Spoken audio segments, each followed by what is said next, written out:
नमस्कार, मी Mugdha Lonkar. Swift and lift media group प्रस्तुत उद्योग यशोगाथा, संघर्षाचा शिखर यशाचा आदर्श, powered by prime tycoon, co powered by Wardha Nagari Sahakari bank. वर्धाच्या पुढच्या भागामध्ये आपलं स्वागत आहे. हॉटेल इंडस्ट्री असू दे किंवा टुरिझम बिझनेस असू दे, याच्यासारखा चॅलेंजिंग दुसरा कुठला बिझनेस नाही. याच्यामध्ये कंपॅरेटिव्हली सुरुवात करणं खूप सोपं असतं, पण याच्यात जम बसवण्यासाठी आपली सगळी कौशल्य पणाला लावायला लागतात. तर आज आपल्या सोबत आहेत वनराई होमस्टेचे मिस्टर आलाप कोरडे. नमस्कार सर, आपलं नमस्कार. या कार्यक्रमात स्वागत आहे. नमस्कार. म्हणजे बाकीच्या गोष्टींबद्दल तर आपण बोलूच, पण सगळ्यात आधी आम्हाला वनराईचा प्रवास जाणून घ्यायला खूप आवडेल. येस, नक्कीच. पहिलं म्हणजे तुम्हाला खूप धन्यवाद, तुम्ही मला या कार्यक्रमाला बोलवलं. आणि जसं की मी आधी पण बोललो होतो की हा खूपच चांगला इंटरेस्टिंग पॉडकास्ट सेक्शन आहे आणि मला हा प्रचंड आवडतो. आणि नवीन येणारे माझ्यासारखे बिझनेसमन जे आहेत त्यांचं तुम्ही भरपूर चांगल्या रीतीने इकडे प्रमोशन करताय आणि ज्याचा आम्हाला खूप फायदा होतोय. सो वनराई बद्दल तुम्ही जे मला विचारलं, तर वनराई पळू होमस्टे आपलं जे आहे हे मुरबाडला आहे. म्हणजे माळशेज घाट जो आहे त्याच्या पायथ्याशी आहे. हे बेसिकली कोकणातली आपली जी घरं असतात तसं चिऱ्याचं आपलं जांभ्या दगड म्हणतात, त्या जांभ्या दगडात बांधलेली ही सगळी घरं आहेत. आणि साधारणतः आतापर्यंत आपल्या इकडचं टुरिझम इंडस्ट्री बघता आपण स्टँड अलोन प्रॉपर्टी भरपूर बघितले, पण हे आपलं वनराई जे आहे हे सेकंड वीकेंड होम होतं की जे Okay. 2011-12 मध्ये हे कन्स्ट्रक्ट झालं होतं. आणि त्याच्यानंतर सेकंड वीकेंड होम मध्ये प्रत्येक जण आपापल्या घरी त्यावेळेला जाऊन एकदा दोनदा तीनदा जाऊन राहतो, पण त्याच्यानंतर सेकंड वीकेंड होमचं जे घर असतं ते त्या पद्धतीने मेंटेन राहत नाही. हीच संकल्पना लक्षात घेऊन 2011-12 मध्ये आम्ही तिकडे घर घेतलं होतं, जे माझं स्वतःचं आहे तिकडे घर. त्याच्यामुळे तिकडे तो माझा स्वतःचा बंगला मी टुरिझम पॉईंट ऑफ व्ह्यूनी राहायला सुरुवात केली. So Okay. 2011-12 मध्ये घेतलेलं घर 2020 मध्ये जेव्हा लॉकडाऊन लागलं तेव्हा बेसिकली हे कन्वर्ट झालं होमस्टेमध्ये. सो तिकडे आता आपली कॉलनी आहे, तिकडे जवळपास 20 एक बंगले असतील, बर. ज्याच्यापैकी आता आपल्याकडे 12 बंगले आहेत की Okay. ज्याचे प्रत्येक बंगल्याचा ओनर हा वेगळा असतो, पण मी त्यांच्याकडून रेव्हेन्यू शेअर मॉडेलवरती हा बंगला मी मेंटेन ठेवतो. आणि मी हा बंगला जेव्हा बुकिंग होतं त्याचं त्यावेळेला आपण त्याचा रेव्हेन्यू शेअर करतो त्या पर्टिक्युलर मालकाबरोबर. तर हे बेसिकली होमस्टे आहे, पण क्लस्टर होमस्टेमध्ये हे येतं. आणि त्याच्यामुळे तशा पद्धतीने आता वनराई आपण डेव्हलप करतो. तुम्ही सांगितल्याप्रमाणे की तुम्हाला नुकतंच महाराष्ट्र टुरिझम डिपार्टमेंट हो. कडून क्लस्टर होमस्टेचं येस, येस, रेकग्निशन येस, मिळालेलं आहे, येस, त्याबद्दल अभिनंदन येस, येस. तुमचं. थँक्यू सो मच, हे thank you so much. Cluster homestay म्हणजे नक्की काय, तुम्ही थोडंसं इलॅबोरेट करू शकता? हो, म्हणजे जसं तुम्ही आता म्हणालात की आपलं भारत पर्यटन विभाग जे आहे त्यांनी भारतातल्या वेगवेगळ्या होमस्टे करता ही एक कॉम्पिटिशन रन केली होती की ओके. ज्याच्यामध्ये महाराष्ट्रातून 12 जण सिलेक्ट झाले. त्याच्यामध्ये वनराई हे क्लस्टर होमस्टे मध्ये येतं. जसं की मी म्हणालो की हे स्टँड अलोन प्रॉपर्टी नाही, हे ग्रुप ऑफ बंगलोज आहेत, त्याच्यामुळे त्याला ते क्लस्टर म्हणता येतं. आणि त्याच्यामुळे एक बंगला आपला जो आहे तो 3 BHK असेल, एक 2 BHK असेल, एक 1 BHK असेल. जसे आपल्याकडे येणारे आपले गेस्ट आहेत, कस्टमर आहेत, त्याप्रमाणे आपण मध्ये बंगलो त्यांना अलॉट करू शकतो. आणि हे परत रिसॉर्ट नाही, हा होमस्टे कॉन्सेप्ट आहे. त्याच्यामुळे जे आपल्याकडे येणारी लोक आहेत की त्यांच्या घरी त्यांच्या काकाचा मामाच्या घरी आल्यासारखं आपण त्यांना ट्रीटमेंट देतो, की त्यांना असं वाटत नाही की तुम्ही कुठे हॉटेलमध्ये आलात, तुम्ही कुठच्या बरोबर. रिसॉर्टमध्ये आलेला आहात. त्याच्यामुळे तो क्लस्टरचा फायदा हा होतो की तिकडे खूप होमली फील येतो. आणि तुम्हाला बाहेर कुठच्या तरी मोठ्या रिसॉर्टमध्ये आल्यानंतर थोडंसं एक काइंड ऑफ दडपण असतं की हे बरोबर. इकडे असं केलं चालेल का, तसं केलं चालेल का. तर त्याच्यावेळी तुम्ही जेव्हा तुमच्याच घरी येऊन राहता तेव्हा हे तुमचं घर आहे, त्याच्यामुळे तुम्ही बिंदास असता आणि ते लोक जास्त एन्जॉय करतात. बरोबर. सो बेसिकली हा जो आहे आपलं रिसॉर्ट नाही, आपलं हे होमस्टे आहे की जिकडे तुम्ही जेव्हा कस्टमर म्हणून आपल्याकडे येतात तेव्हा तुम्ही तुमच्याच काका मावशी आत्याच्या घरी आल्यासारखं वाटतं. आणि हीच एक होमस्टेची खासियत आहे आतापर्यंत अख्ख्या टुरिझम इंडस्ट्रीमधली, की तो कशा पद्धतीने आपण प्रमोट करतोय हे खूप इम्पॉर्टंट आहे. बरोबर. त्याच्यामुळे वनराई हा जो प्रोजेक्ट आहे आपला तो बेसिकली याच्याकरता जास्त फेमस आहे की तिकडे आलेला प्रत्येक माणूस, प्रत्येक गेस्ट जो आहे तो आपल्या घरी आल्यासारखं त्याला वाटतं. त्याच्यामुळे आपल्याकडे रिपीटेड गेस्ट आणि असे लोक भरपूर येतात त्यावेळेस. बरोबर. आता रिसॉर्ट्स म्हणजे जनरली काही लोकांच्या डिमांड्स असतात की आम्हाला फुल फ्लेज म्हणजे असं लक्झुरियस रिसॉर्ट हवा आहे हो. किंवा हॉटेल्स हवा आहेत, आणि बऱ्याच IT इंडस्ट्रीमुळे असू दे म्हणून आपण की त्याची क्रेज वाढतीये लोकांच्या मध्ये, ती बरोबर. लक्झुरियस लाईफस्टाईलची. बरोबर. तर अशा ह्याच्यामध्ये होमस्टे सुरू करावा असं का वाटलं? Okay, so good point. कारण लॉकडाऊन मध्ये पर्टिक्युलरली ते अख्खं चित्र बदललं. तुम्ही म्हणता ते करेक्ट आहे, लक्झुरीज आणि ते सगळ्यांच्या डोक्यात होतं.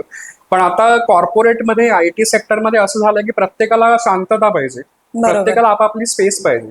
सो लक्झुरी दरवेळेला तसे त्या गोष्टी तुम्हाला देऊ शकेल अशी गॅरंटी नाही. गॅरंटी. कारण अशा होमस्टे त्याच्याकरताच ते जास्त प्रमोट झाले किंवा आता बुमिंगला येत आहे. कारण तिकडे तुम्हाला शांतता मिळते, तुम्हाला तुमची स्पेस मिळते. फॉर एक्झाम्पल वनराईमध्ये आपण स्टेकेशन प्रकार चालू केला होता की 15 दिवस येऊन पुण्यातले IT चे मुलं जे इकडे काम करू शकत नाही, हिंजेवाडीमध्ये ऑफिस बंद होती त्यावेळेला, बरोबर. तर तेव्हा ते आपल्या इकडून 15-15 दिवस राहायचे. सो त्यांना लागणारी गोष्ट काय होती की शांतता पाहिजे आणि हाय स्पीड इंटरनेट पाहिजे. बरोबर. सो अशा जे होमस्टे म्हणा असे इंटिरियरला आहेत तिकडे आम्हाला खूप टफ असतं की इंटरनेट स्पीड Internet, तेवढा right. देणं, कारण प्रत्येकाचं IT वाल्याचं कामच ते आहे की सगळं इंटरनेटवरती डिपेंड आहे.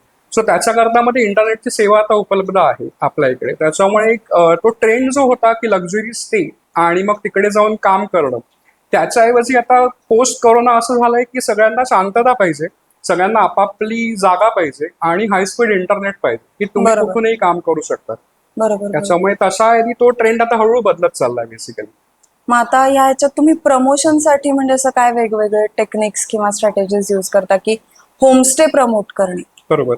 सो होमस्टे करता आपल्या इकडे पर्टिक्युलरली आपला इकडे जो स्टाफ आहे तो सगळा गावचा स्टाफ आहे. म्हणजे आपलं सोशल मीडिया प्रमोशन फक्त मुंबईतून होतं, पण अदरवाईज आपल्या गावातली लोक आपल्या इकडे येऊन बंगले मेंटेन ठेवण्यापासून ते जेवणाला येणारे आपले जे कुक आहेत त्यापासून ते कोणीही, म्हणजे जवळपास 15 लोकांची टीम असेल, पण ती 15 लोकांची टीम ही पळू गावातली आहे. म्हणजे वनराई पळू होमस्टे आपण जे म्हणतो ते मुद्दामून या प्रोजेक्टमध्ये पळू गाव तेवढ्याकरता ठेवलंय की मला फक्त वनराईचा विकास किंवा वनराईतून बिझनेस अपॉर्च्युनिटी क्रिएट करून मलाच फक्त मोठं नाही व्हायचंय, तर त्याच्या रिलेटेड पळू गाव सुद्धा मोठं होईल. जसं आता लोणावळा खंडाळा खूप फेमस आहे, तर तशा ह्याच्यात पळू गाव आता कुठेच नाही, ते कोणाला माहितीच नाही. सो त्याप्रमाणे जसं लोणावळा खंडाळा माथेरान महाबळेश्वर हे गावांचा विकास पण झाला, ते पण अपॉर्च्युनिटी इकडे खूप झाल्यात तयार, तर तशा ह्याच्यातच ते पळू गाव पण डेव्हलप होतंय. त्याच्यामुळे होमस्टे बेसिकली प्रमोट करण्याच्या दृष्टीने एकतर सोशल मीडिया खूप कामी येतं, कारण सोशल मीडिया खूप इझी झालंय. तुमच्यासारखे पॉडकास्ट खूप मदतीला येतात की ज्याच्यामुळे ते लोकांपर्यंत पोहोचलं जातं जास्त, आणि माउथ टू माउथ पब्लिसिटी. कारण आपल्या इकडे येणारा कस्टमर जर का एकदा पावसाळ्यात येऊन गेला असेल तर तोच म्हणतो की तुझ्याकडे हुरडा पार्टी असेल किंवा पोपटी असेल तर ते जानेवारी, तसं आम्ही जानेवारीत येतो तुझ्याकडे खायला. त्याच्यामध्ये तसे प्रत्येक सीझन प्रमाणे आपण वेगवेगळे पॅकेजेस तयार करतो, वेगवेगळे त्याच्याकरता आपण ऑफर्स तिकडे लॉन्च करतो आणि त्या पद्धतीने आपण ते प्रमोट करतो. बरोबर. हा होमस्टे मध्ये तुम्ही येण्याच्या आधी तुमचा परफेक्ट हॉलिडेज नावाचा एक टुरिझमचा हे होता, जो लॉकडाऊन आणि या परिस्थितीमुळे हे झाला. मग तो सुरुवात करून त्याच्यातनं परत दुसरा बिझनेस त्याच जोमाने सुरू करणं खरंच खूप अवघड आहे आणि ते तुम्ही केलं, दॅट इज रिअली कमेंडेबल. पण त्याच्याबद्दलही आम्हाला थोडंसं ऐकायचं. येस. सो परफेक्ट हॉलिडेज म्हणून माझी ट्रॅव्हल कंपनी आहे अजूनही, ती 2010 मध्ये सुरुवात केली होती. कारण मी मूळचा ट्रॅव्हल टुरिझम इंडस्ट्री मधलाच असल्यामुळे गेले 20 ते 22 वर्ष आता मी याच फील्डमध्ये आहे. सो बेसिकली वेगवेगळ्या ट्रॅव्हल कंपनीजमध्ये काम करून त्यांच्याकडून व्यवस्थित मार्गदर्शन अनुभव तिकडून घेतला आणि त्याच्यानंतर मग ही स्वतःची कंपनी दादरमध्ये मुंबईला चालू केली होती. सो परफेक्ट हॉलिडेज ही कंपनी प्युअरली हॉलिडे पॅकेजेस, आपले हनीमून पॅकेजेस असतात, एअर तिकीट्स असतील, कॉर्पोरेट बुकिंग असतील, त्याच्यामध्ये होती. पण जसं की तुम्ही म्हणालात की लॉकडाऊन मध्ये ट्रॅव्हल इंडस्ट्री सगळ्यात जास्त हिट झाली, हॉस्पिटॅलिटी आणि ट्रॅव्हल मध्ये खूपच स्लॅग आणि बंदच पडलं होतं बेसिकली, आणि तीच इंडस्ट्री सगळ्यात नंतर वरती आता येते. त्याच्यामुळे आता ऍक्च्युअली करंट सिनारिओ मध्ये असं म्हणतात की सगळ्यात जास्त बुमिंग इंडस्ट्री कुठची असेल तर ती ट्रॅव्हल इंडस्ट्री. पण 2020 मध्ये जो फटका ट्रॅव्हल इंडस्ट्रीने खाल्लाय आणि जो अनुभव आम्ही घेतलाय तर ते खूप कठीण होतं. आणि तेव्हाच मी अडकलो होतो वनराईमध्ये माझ्या बंगल्यामध्ये, आणि तिकडूनच ती संकल्पना सुरुवात झाली की जर का मला इकडे यायला आवडतंय आणि माझ्या नातेवाईकांना आवडतंय, माझ्या मित्रांना आवडतंय, तर मग हे कमर्शियल पॉईंट ऑफ व्ह्यूने आपण जर का याचं जरा बघितलं अपॉर्च्युनिटी काय आहे, कशी आहे, तर तसे. आणि तेव्हापासून ते चालू झालं की आपल्या स्वतःच्या बंगल्यापासून ते बिझनेस मॉडेल रन करून बघूया आणि मग बाकीच्या बंगलो ओनर्सला अप्रोच करू.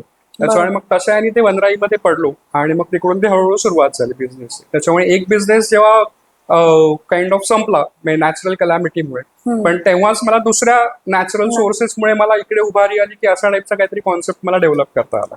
आता तुमचा बंगला होता, द्यायचा होता, हे तुमचं ठरलं होतं, पण बाकीच्या लोकांना तसं कन्व्हिन्स करणं आणि ते जे रेव्हेन्यू मॉडेल तुम्ही म्हणालात ते पटवून देणं येस. हे खूप चॅलेंजिंग हो असणार हो, तुमच्यासाठी. कारण प्रत्येकाचे डिमांड वेगळ्या होत्या, हा. प्रत्येकाचं थिंकिंग वेगळं होतं. प्रत्येकाने आपलं घर म्हणून ते सेकंड विकेंड होम घेतलं होतं. नॉट नेसेसरी असं कोणी ठरवलं होतं की मी याच्यातून 2 पैसे कमवीन म्हणून. पण लोकांना मी जेव्हा सांगितलं की असा असा माझा कॉन्सेप्ट आहे आणि तुमचं घर मी मेंटेन ठेवतोय आणि तुम्हाला यातून 4 पैसे पण मिळतील, असा असा बिझनेस मॉडेल आहे माझं, तेव्हा सुरुवातीला भरपूर लोकांनी पॉझिटिव्हली सपोर्ट केला की मी तिकडे राहून ते सगळं करणार होतो, की मी दादर मुंबईचा असल्यामुळे हे सगळं सोडून पळू गावात जाऊन राहायचं 100 किलोमीटर लांब आणि हे सगळं डेव्हलप करायचं. तर ते लोकांना जरा अपिलिंग वाटलं, अट्रॅक्टिव्ह वाटलं की तू तुझं बरोबर. सगळं सोडून जर का इकडे येऊन राहतोयस आणि डेव्हलप करणारेस म्हणतोयस, तर त्याच्यामध्ये नक्की आम्हाला आवडेल पार्ट व्हायला. मग ते एकाचे 2 झाले, दोनांचे 3 झाले, मग त्यांची इंटरनल चर्चा झाली की हे कसं होतंय, कसं वर्कआउट होतंय.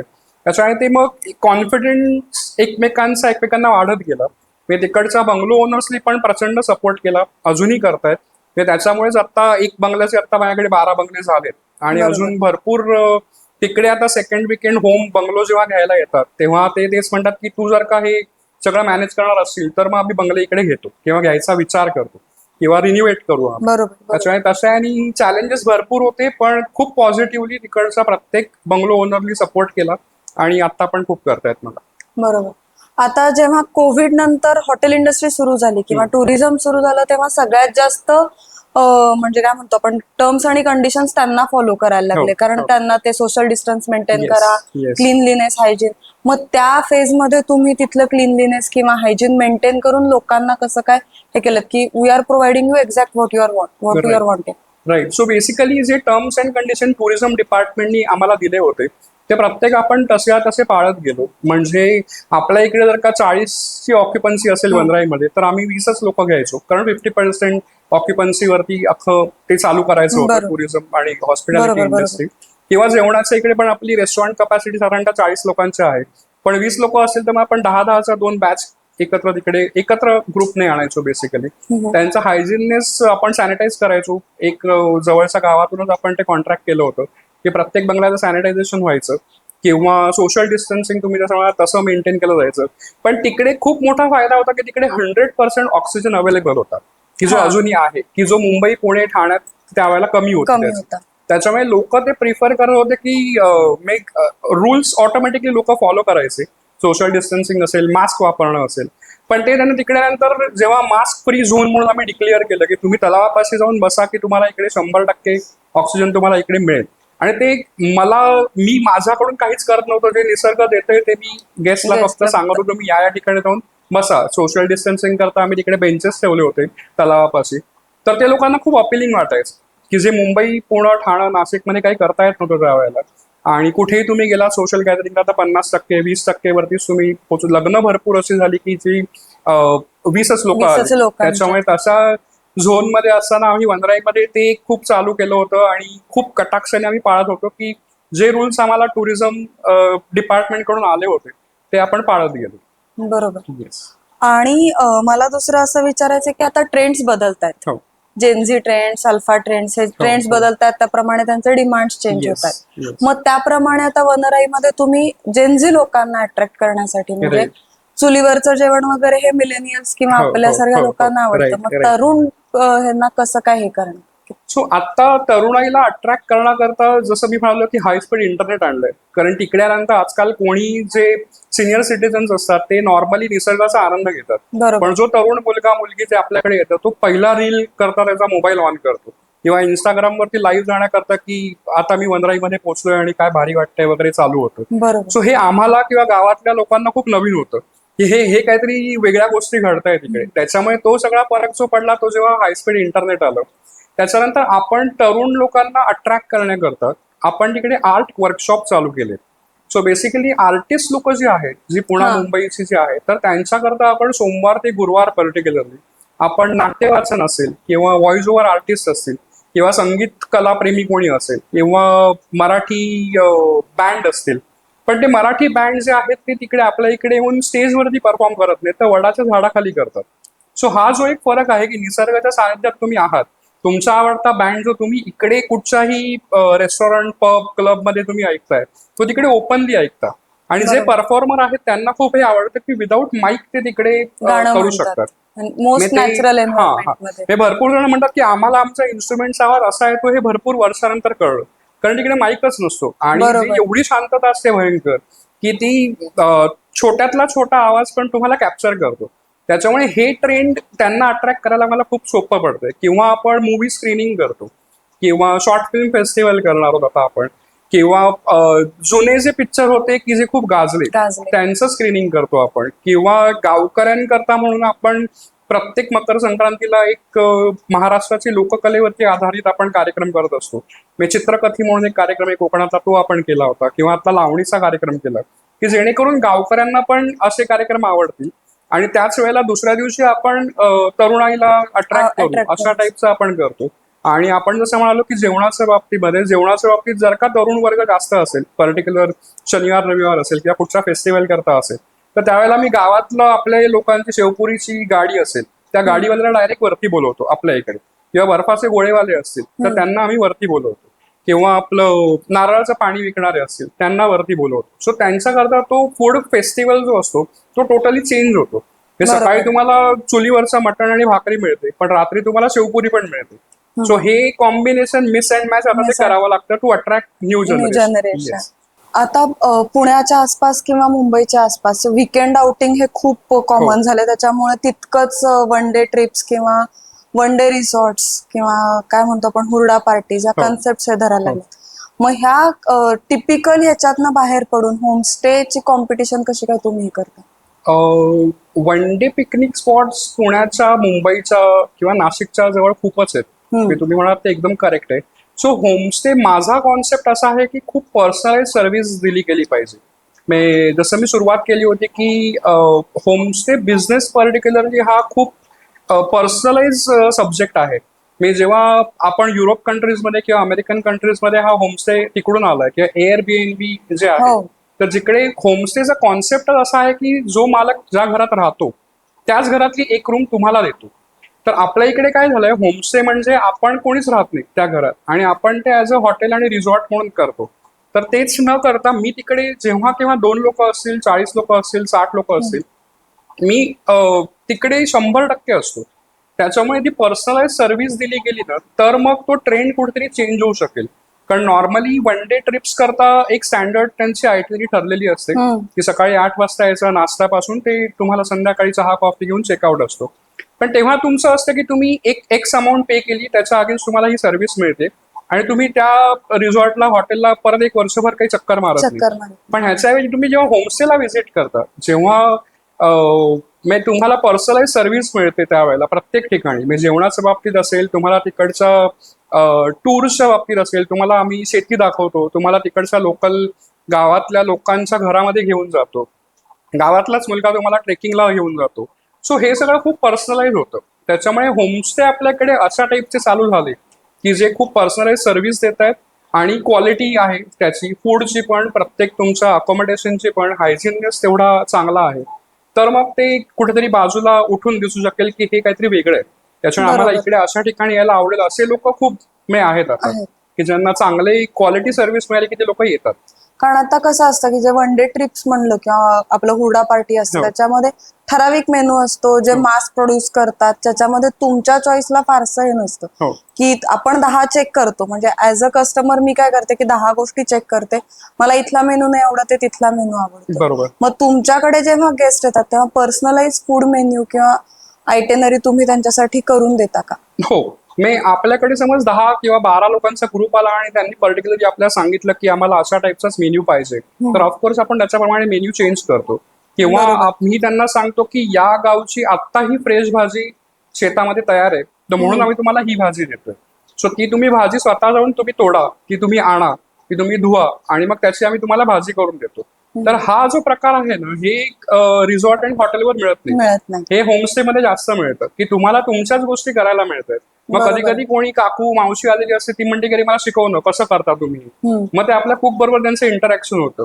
तर हे खूप होमली फिलिंग की ज्या वेळेला त्यांची नातवंड मुलं तिकडे खेळत असतात किंवा काका किंवा आजोबा लोक काहीतरी पुस्तकं वाचत असतील, तर त्यावेळेला बायका काय करणार, तर त्यावेळेला हो. अशा टाईपचं काही इंटरॅक्शन झालं की जे तिकडचं लोकल आपलं रेसिपी असते तर ती त्यांना खूप आवडते शिकायला नवीन. मी असं नाही की नुसतं येऊन आरामच करतायत लोक किंवा शांतता खूप आवडते, पण असे इंटरॅक्शनचे प्रकार वाढले तर हे होमस्टे प्रकार जो आहे तो खूप वेगळ्या पद्धतीने प्रमोट केला जाईल.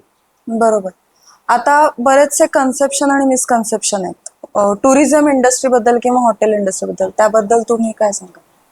म्हणजे आता जसं की मी आता मला एक्झॅक्टली कसं एक्सप्लेन करू मी. मिसकन्सेप्शन इन सेन्स कसं की अरे मी ह्याच्यामध्ये आता पैसे टाकले की हॉटेल काय कुठेही टाकलं तरी चालतं, हम्म, हे एक मिसकन्सेप्शन आहे. असं नाही होत, काही हॉटेल्स बंद होतानाही दिसतात आपल्याला. बरोबर बरोबर. पण तेच म्हणजे काही बिलीफ्स आहेत की नाही अशा अशा गोष्टी केल्या की माझं हॉटेल चालेलच, हा हा हा कन्सेप्शन असतात. ओके तर ओके ह्या ओके ह्याच्याबद्दल okay okay right right. So basically माझं पर्सनल आतापर्यंत जो काही अनुभव आहे तो असाच आहे की स्लोली स्टेडीली स्टार्ट केली, जसं मी केलं होतं की मी एका बंगल्यावरून सुरुवात केली आणि आता आपल्याकडे 12 आणि आता 14 2 बंगले येत आहेत, 14 बंगले आहेत.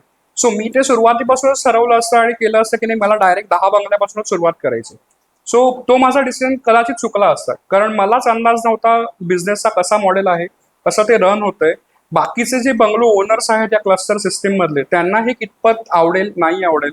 पण एक एक बंगला जसा वाढत गेला, जसे माझे कॉन्सेप्ट क्लिअर होत गेले, तसा माझा पण कॉन्फिडन्स वाढत गेला.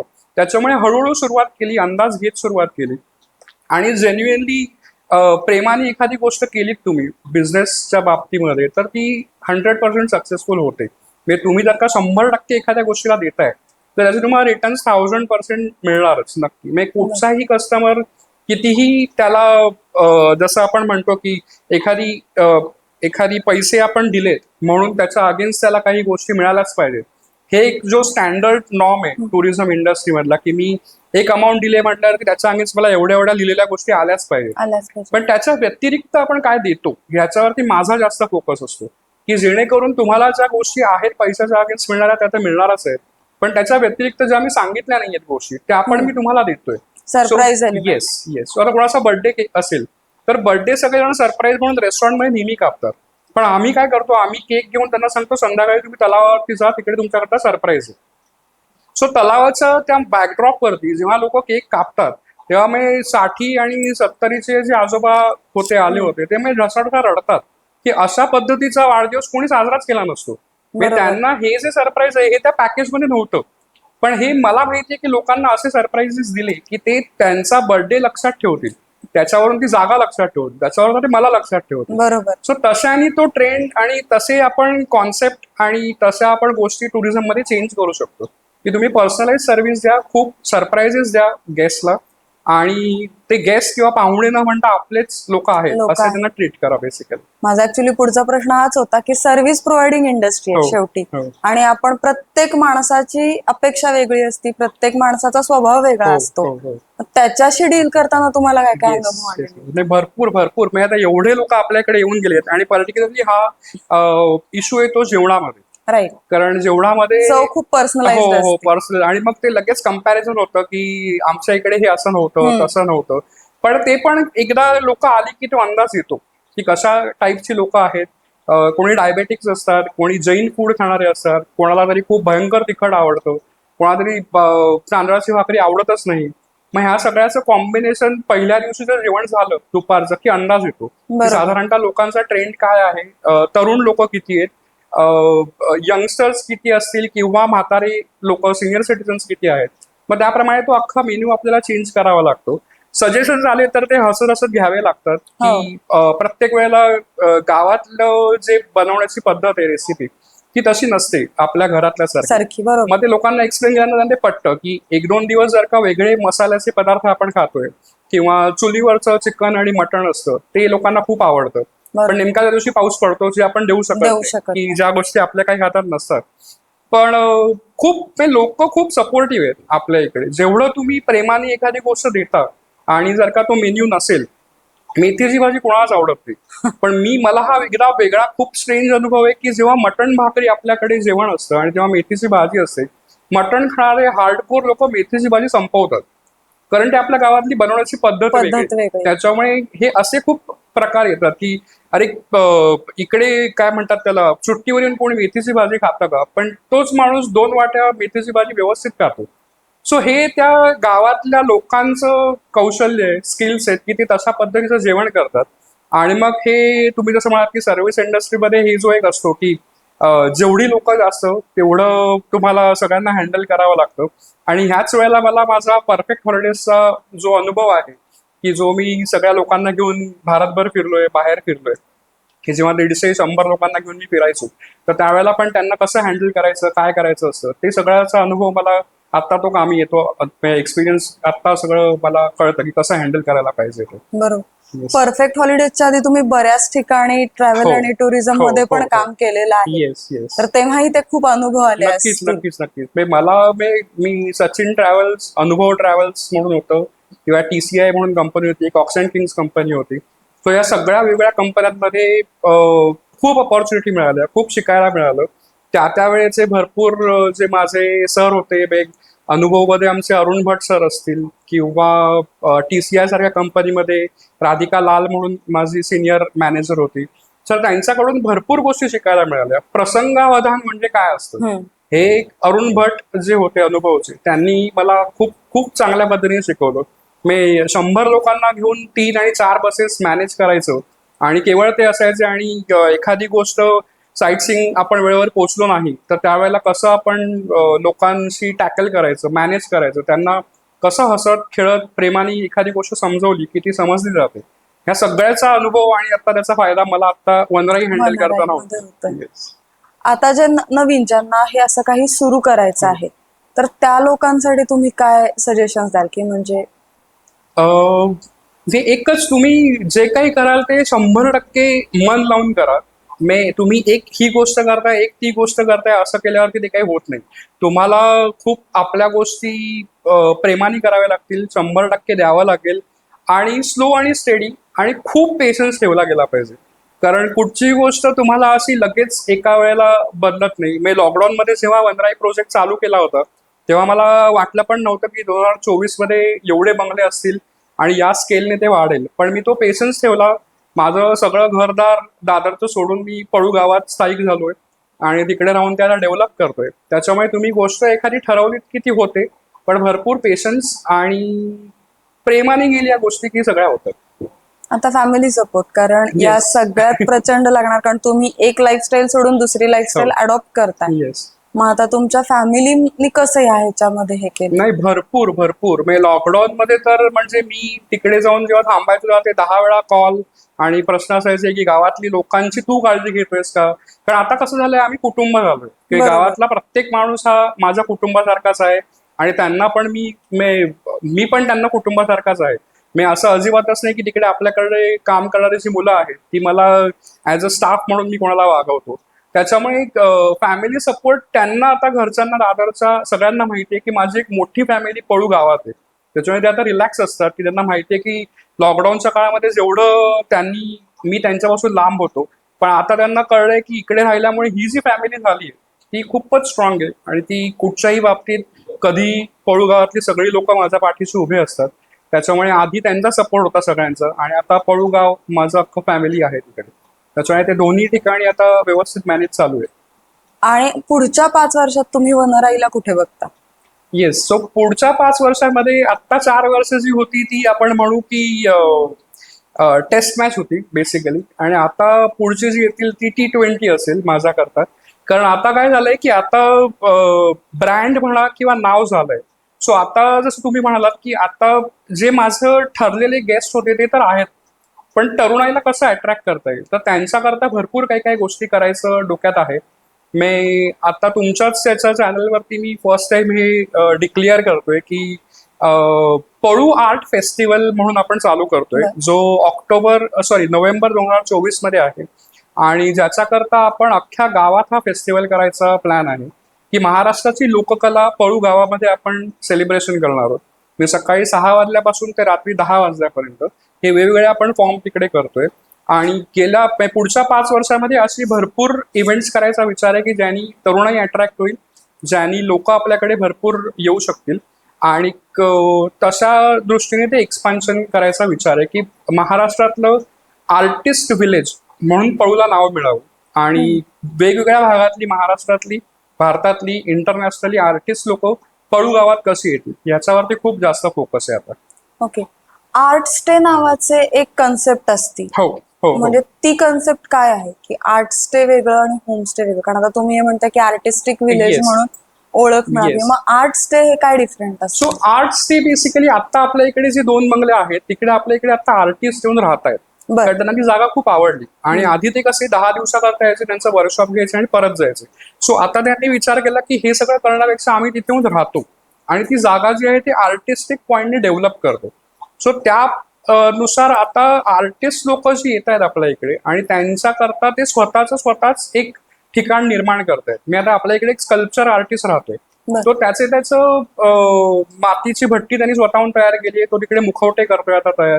सो अशाने आता ते आर्टिस्टिक विलेज बनतंय. सो आर्ट्स ते बेसिकली जो कॉन्सेप्ट आहे की आर्टिस्ट लोक आपल्या इकडे येऊन राहतात, वर्कशॉप घेतात आणि ते परत जातात. पण इकडे काय होतंय आता त्या जागेमुळे आणि त्या नॅचरल ज्या गोष्टी आहेत तिकडच्या त्याच्यामुळे आर्टिस्ट लोक खूप अट्रॅक्ट होत आहेत. बरोबर. नॉर्मल विकेंडचं पब्लिक आणि वन डे पिकनिक्स करता येणार ते तर आहेतच, पण हे अशी जी लोक येत आहेत त्याच्यामुळे त्या पळू गावाचं नाव, वनराईचं नाव अजून मोठं होतंय. बरोबर. मगाशी तुम्ही बोलताना एक मेन्शन केलं की रेव्हेन्यू मॉडेल वरती तुम्ही दुसऱ्यांचे बंगले हो. घेतलेत आणि हो. या प्रोजेक्ट मध्ये ऍड केलेत, तर ते रेव्हेन्यू मॉडेल म्हणजे नक्की कसं? सो रेव्हेन्यू मॉडेल म्हणजे तुमचा तिकडे बंगला आहे, मी हा. तुमचा बंगला तिकडे मेंटेन ठेवतो. तुम्हाला ज्या पद्धतीचं नीटनेस क्लिनलीनेस लागतो आपल्याला आणि एमटीडीसीने आपल्याला एक बेड अँड ब्रेकफास्ट स्कीम करून दिली आहे की ज्याच्या अंडर आपण रजिस्ट्रेशन केलेलं आहे, की ज्याच्या अंडर आपल्याला त्यांनी नॉर्म्स दिले आहेत की तुमचा बंगला कसा असला पाहिजे. तर त्या पद्धतीने आपला तो बंगला मेंटेन ठेवतो आम्ही. आणि जेव्हा ते पर्टिक्युलर बंगला ते युनिट जेव्हा आपलं बुकिंग मध्ये जातं, ज्याचं बंगलो रेंट आपण घेतो, ते बंगलो रेंट जी आहे ती एक एक्स अमाऊंट जी असते ती वनराई करता असते आणि एक अमाऊंट वाय असते ती आपण बंगलो ओनरला देतो. बरं. सो अशाने काय होतं, त्यांचं मेंटेनन्स फ्री बंगला होतोय आणि ऑन टॉप ऑफ दॅट ते काहीतरी तिकडून रेव्हेन्यू जनरेट करतायत की सेकंड विकेंड होम मधून कधी रेव्हेन्यू जनरेट होईल असा त्यांनी विचारच केला नव्हता. तर त्याच्याकरता हे वनराई एक मॉडेल बनावं महाराष्ट्रातलं, की असे भरपूर प्रोजेक्ट आहेत लोणावळा, खंडाळा, इगतपुरी साईडला की जे 10 वर्षापूर्वी खूप बूमिंगला होते. पण अनफॉर्च्युनेटली आता त्या घरांची अवस्था फार चांगली नाही कारण ती मेंटेन ठेवली गेली नाही. पण बरोबर. असा वनराई सारखा एखादा कॉन्सेप्ट घेऊन आपण तिकडे गेलो आणि ती तशा पद्धतीने डेव्हलप झाली सगळी घरं, तर तो एक अजून एक टुरिस्ट स्पॉट महाराष्ट्रामध्ये डेव्हलप होतील. असं आहे. बरोबर. आता ऑनलाईन टुरिझम खूप वाढतंय, हो. म्हणजे लोक ऑनलाईन स्वतः सर्च करतात आणि हो, हे जे हो, असं हो. करतात, तर ते कितपत म्हणजे आपण त्याच्यावरती विश्वास ठेवू शकतो आणि ती तुम्हाला कॉम्पिटिशन वाटते का? ऑनलाईनचं खूप बुमिंग आहे आणि खूप लोक त्याला प्रेफरन्स देत आहेत कारण खूप इझी झालंय. आपण आता बोलता बोलता मी हॉटेल बुक करू शकतो पुण्यात बरोबर. कुठचंही. हा. त्याच्यामुळे मी फक्त एकच सजेस्ट करतो, नेहमी माझे माझे मित्र जेव्हा करतात बुकिंग त्यावेळेला, की तुम्ही कुठचंही हॉटेल ऑनलाईन बुक केलं की साधारणतः 1 तासाभरानंतर त्या पर्टिक्युलर हॉटेलला तुम्ही फोन करा. तुम्ही त्यांना डायरेक्ट मेसेज पाठवा की तुमच्या या पोर्टलवरनं मी हे बुकिंग केलेलं आहे आणि हे बुकिंग कन्फर्म आहे का. कारण भरपूरदा बॅकहँडला काय होतं, त्यांचे पेमेंट टर्म्स असतात किंवा कधी कधी कन्फर्मेशन त्या हॉटेलपर्यंत पोहोचत नाही. तुम्ही बॅगा घेऊन त्या हॉटेलमध्ये पोहोचता पण तुमचं कन्फर्मेशन रिझर्वेशन Right. नसतं. Right. तर ते खूप मला थोडंसं टेक्निकल गोष्टी करता थोडी कधी कधी भीती वाटते, कारण तुम्ही जेव्हा फॅमिलीबरोबर ट्रॅव्हल करता तेव्हा हे रिस्की होऊ शकतं, हा जो पार्ट आहे तो. बरोबर. आणि त्याच थोड्याशा कारणाकरता मी अजून कुठेही वनराई ऑनलाईन पोर्टलला टाकलं नाहीये, कारण मी जसं म्हटलं तसं की मी पर्सनलाइज सर्व्हिस देण्यावर खूप बिलीव्ह करतो की इकडे येणारा गेस्टचा पहिला कॉल जर का कोणी केला असेल मला, तर त्याच व्यक्तीला रिसिव्ह करायला वनराईमध्ये मीच उभा असतो. सो ते कम्फर्ट लेवल गेस्टचं खूप Yes. चांगलं रातो असतं. पटकन येस येस, connect की होतो. जो माणूस माझ्याशी बोलतोय फोनवर तोच मला तिकडे रिसिव्ह करायला पण आहे, तोच मला रेस्टॉरंटमध्ये पण तोच माणूस उभा असतो, तोच विचारतो जेवलात का, जाताना पण फीडबॅक बुकमध्ये सगळं लिहिलंय की नाही व्यवस्थित तो बघायला पण मीच असतो. सो हे खूप वनराई पॅटर्न करता हे खूप चांगलं झालंय, म्हणून मी ऑनलाईनच्या अजून भानगडीत पडलो नाहीये.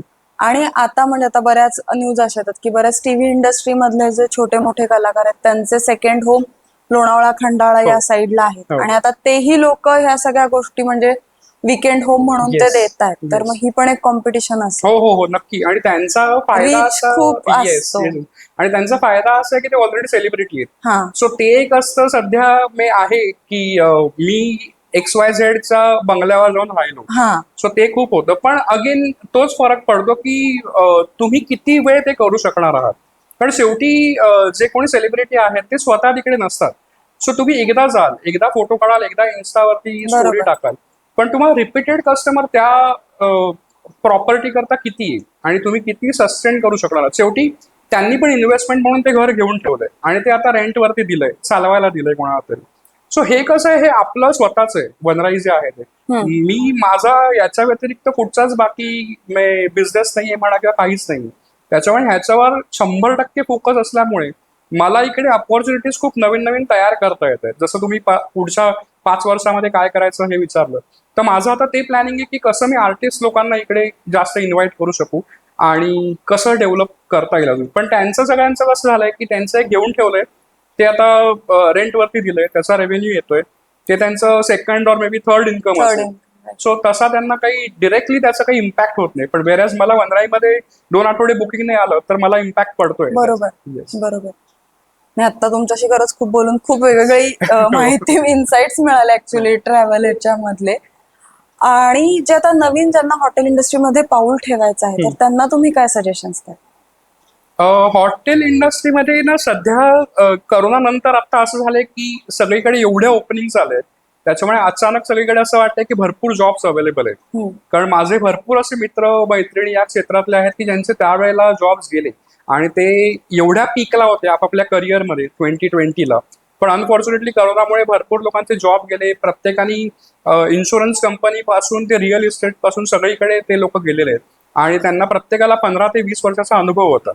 त्याच्यामुळे आता जे नवीन तरुणाई हॉस्पिटॅलिटीमध्ये येते किंवा त्यांना यावंसं वाटतंय, कारण हे थोडंसं ग्लॅमराईज सेक्टर आहे. येस, म्हणजे इकडे आल्यानंतर असं वाटतं की अरे वाव, तू या हॉटेलमध्ये, या चेन हॉटेलमध्ये तू काम काम करतोस करतोस. किंवा या टुरिझम कंपनीमध्ये तू काम करतोय. पण एखाद्या ठिकाणी सस्टेन राहणं, एखाद्या ठिकाणी म्हणतात ना लगे राहो अशा टाईपमध्ये, ते सध्या खूप कमी आहे असं मला वाटतं. कारण सध्या एवढं सगळं इझी झालंय व्हॉट्सअप आणि सोशल मीडियामुळे. तर ते परत की पेशन्स तुम्ही ठेवून एका कंपनीमध्ये कसे राहाल आणि भरपूर गोष्टी कशा शिकता येतील ते शिकलात तर मग तुम्हाला अपॉर्च्युनिटी भरपूर आहेत. म्हणजे भरपूरच आहेत या इंडस्ट्रीमध्ये. अजूनही खूप गप्पा मारायला Yes. आवडतील, पण वेळेचं सुद्धा हे आहे. तुम्ही आमच्या पॉडकास्ट मध्ये आलात त्याबद्दल Wow. एक छोटस आमच्याकडून एक टोकन. Thank you so much.